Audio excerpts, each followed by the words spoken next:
শেখ হাসিনার ক্ষমতাচ্যুতি এবং পলায়ন কিছুতেই মানতে পারছে না ভারত। তাকে পুনর্বাসনে বাংলাদেশ সম্পর্কে নানা গুজব আর মিথ্যে তথ্য ছড়াচ্ছে দেশটি।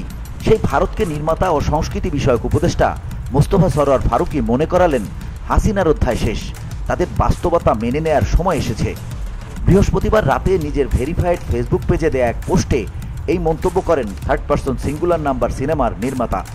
ফারুকী লিখেছেন, হাসিনার অধ্যায় শেষ হওয়ার বাস্তবতা মেনে নেয়ার সময় এসেছে ভারতের।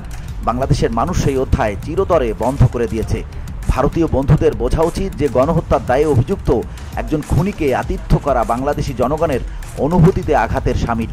সংস্কৃতি উপদেষ্টা লেখেন, এমনকি ভারতের সংবাদ মাধ্যমগুলো যত সব বিভ্রান্তিমূলক প্রচারে হুমড়ি খেয়ে পড়ে, অথচ এমন পরিস্থিতিতে বাংলাদেশের সঙ্গে একটি নতুন সম্পর্কের সেতু গড়তে পারত ভারত, যেটি বুদ্ধিদীপ্তের পরিচয় হতো। বাংলাদেশের সংখ্যালঘু জনগোষ্ঠী ভারতীয় মুসলমান এবং খ্রিস্টানদের চেয়ে অনেক ভালো অবস্থায় আছেন বলেও উল্লেখ করেন ফারুকী। নির্মাতা লেখেন, বাংলাদেশের সংখ্যালঘুদের পরিস্থিতি নিয়ে বাংলাদেশ সরকার খুব ভাবছে। আগের সরকারের তুলনায় বাংলাদেশের সংখ্যালঘু সংক্রান্ত ঘটনার সংখ্যা প্রকৃতপক্ষে কমে গেছে।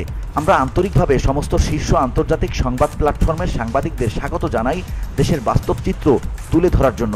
ইতিমধ্যে বিবিসি, আল জাজিরার মতো স্বনামধন্য গণমাধ্যমগুলো ভারতীয় মিডিয়ার ভুয়া খবরগুলো নজরে এনেছে। সবশেষে ফারুকী লেখেন, ভারতীয় বন্ধুদের মনে রাখা দরকার যে তারা এমন একজনকে আশ্রয় দিয়েছে যিনি ছিলেন একজন অত্যাচারী, যিনি টানা 3টি নির্বাচনে ভোটের অধিকার ছিনতাই করেছে, $234 বিলিয়ন পাচার করেছেন, তার মতের বাইরে যাওয়া হাজারো মানুষকে হত্যা করেছে। গত জুলাইয়েই যার সংখ্যা ছিল 1,500, আরও অসংখ্য মানুষকে গুম করা হয়েছে যারা এখনও ফিরে আসেনি। তাহলে ভারত কেন আশা করে আমরা তাকে ভালোবাসবো? ভারতীয়রা কি আশা করে যে জার্মানরা হিটলারকে ভালোবাসবে? গত 10 নভেম্বর সংস্কৃতি বিষয়ক উপদেষ্টা হিসেবে শপথ নেন মোস্তফা সরোয়ার ফারুকী। এর আগে জুলাই বিপ্লব চলাকালীন তিনি ছাত্র জনতার পক্ষে আওয়াজ তোলেন। সামাজিক মাধ্যমে দেয়া নানা পোস্টের মাধ্যমে জনমত তৈরিতে ভূমিকা রাখেন।